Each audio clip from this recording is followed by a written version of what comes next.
자, 다음 상담 만나보겠습니다. 끝번호 5583번으로 보내주셨는데요. 고향 도레울 파크뷰 아파트 2013년부터 실거주로 보유하고 있습니다. 직장이 의정부여서요. 의정부로 올해 이사를 할지 고민을 하고 있는데요. 전망 부탁드립니다 하는 문자 보내주셨네요. 자, 직장 근처로 이사를 갑니다. 여러 가지 선택지들이 있을 것 같아요. 이사를 갈 것이냐 말 것이냐. 이사를 가더라도 현재 이 아파트를 매도하고 갈 건지 아니면은 계속 보유를 한 상태로 갈 건지. 자, 어떤 선택지를 좀 골라야 될까요? 자, 이사님 어떻게 보세요? 예, 이 아파트는 이제 가격 영향을 받는 아파트입니다. 뭐 이것을 보유하고 반드시 의정부로 가야 된다고 한다면 직장 때문에 가야 된다고 하고 뭐 자녀가 있다고 하시면 뭐 남편분께서만 좀 혼자 바쁘시면 됩니다. 이 출퇴근할 때 좀 힘들더라도 좀 잘 좀 버티시면서 그냥 끌고 가셔라. 여기를 전세를 놓고 의정부 쪽에 실거주용으로 가져가시게 되면 어떻게 보면 매도 타이밍 자체를 잡기가 좀 쉽지가 않을 것 같아요. 이거는 실거주용으로 그냥 꾸준하게 좀 가져가셔라. 매도 타이밍 자체는 한 6년 정도 있다가 매도 타이밍을 잡으셔라. 여유 있게. 근데 6년 안에는 매도를 할 수 있는 시기가 한 2번 정도는 올 수 있을 것 같습니다. 그때도 2번 정도 오게 되면 높은 가격대에 또 매도할 수 있는 기회가 생기니까요. 올해 이 아파트, 이 도레울 아파트의 가격대를 보게 되면 주변에 있는 호반 아파트라든가 주변에 있는 아파트에 비해서 가격대가 좀 낮아요. 그런 어떤 생각을 하게 되면 이 도레울 아파트가 13년도에 지어졌기 때문에 연식이 좀 돼서 그래서 이제 그런 부분이 있는데 좀 더 시간이 지나게 되면 주변에 있는 아파트와 같이 똑같은 가격대가 유지할 가능성이 상당히 좀 높다. 이렇게 좀 정리해 드릴 수가 있을 것 같아요. 이쪽에 이제 넓게 이제 지도를 보여드리는 게 이쪽에 이제 그 세전역이 위치해 있거든요. 이 세전역이 상당히 좀 중요한 부분을 역할을 차지해요. 이 또 하나는 이 도레울 파크뷰가 이렇게 위치해 있죠. 근데 여기가 이렇게 돼서 이제 그 신도시가 이렇게 만들어지는 지역입니다. 상당히 좀 크게 만들어지죠. 신도시에 대해서 직접적인 영향을 받는 지역들이다. 이렇게 좀 보시면 될 것 같고 여기서 좀 불편한 점은 이쪽에서 연결되는 그 지하철이에요. 지하철 라인이 없다라는 것이죠.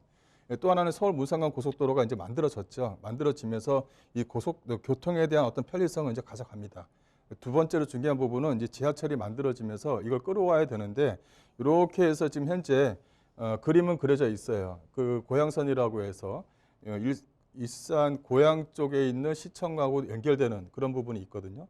근데 이게 상당히 좀 메리트가 있습니다. 이 고양에서 연결되는 이 고양선 자체가 단계적으로 철도 노선 몇 개밖에 안 되는 그런 노선이라고 보시지 마시고 이거 같은 경우는 상당히 호재를 상당히 많이 가져다 줄 수 있는 그런 어떤 지하철이다. 이렇게 좀 생각을 하시면 좋겠어요.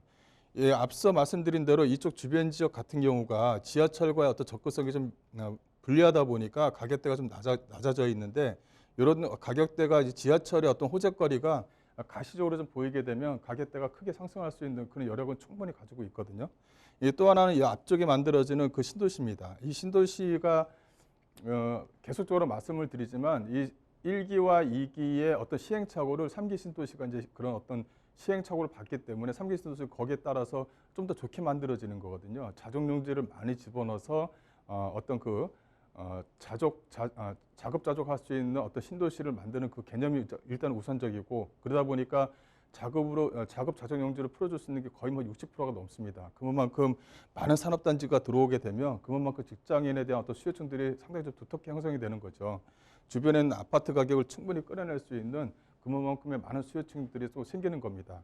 이 또 하나는 이 세전역과 연결되는 이 고양선인데요. 이 고양선 자체가 대곡과도 연결이 되는 부분이거든요. 이 대곡과도 연결이 되면 화정역도 연결이 되죠. 화정역과 이 대곡역을 연결시킨다는 것은 이 GTX 노선이라든가 이 화정역 쪽의 어떤 그 지하철 라인을 끌어올 수 있다는 힘이 상당히 좀 큰 겁니다. 이런 부분을 좀 참고하시면 좋겠고 현재는 그 고양시청까지만 연결되어져 있는 지선으로 좀 되어져 있는 부분이 있는데 이게 위에까지도 확장할 수 있는 확장 가능성이 상당히 높아요. 그런 부분을 보게 되면 이 지하철에 대한 호재가 본 물건지 주변 지역으로 지나다니는 것이 상당히 좀 큰 호재입니다. 이런 것들이 지금 발표가 돼서 확정 발표가 됐다고 해서 지금 현재 가격대는 올라가고 있지만 이게 눈으로 공사를 한다든가 이런 부분이 좀 눈에 가시적으로 좀 보이게 된다면 좀 더 가격이 좀 뛸 수 있는 여지가 충분히 많은 거예요. 근데 이것을 전세를 놓고 의정부 쪽으로 갈 수가 있는데 이 전세를 놓게 되면 또 매도 타이밍을 잡기가 그렇게 좀 수월찮지는 않습니다. 왜냐하면 이쪽 지역 같은 경우는 오히려 실거주로 거주하시는 분들이 좀 상당히 좀 많이 있기 때문에 오히려 이런 거보다는 좀 고생을 하시더라도 출퇴근을 하시고 이거는 실거주 형태로 해서 잡아놓는 게 나쁘지 않다. 또 매도 타이밍 자체는 2년부터 계속적으로 잡힐 거예요. 2년, 4년, 6년 이렇게 좀 잡힐 수가 있는데 언제든지 매도 타이밍을 잡을 수 있는 부분이 있으니까 좀 실거주로 해서 잘 끌고 가셔라 이렇게 좀 말씀드릴게요.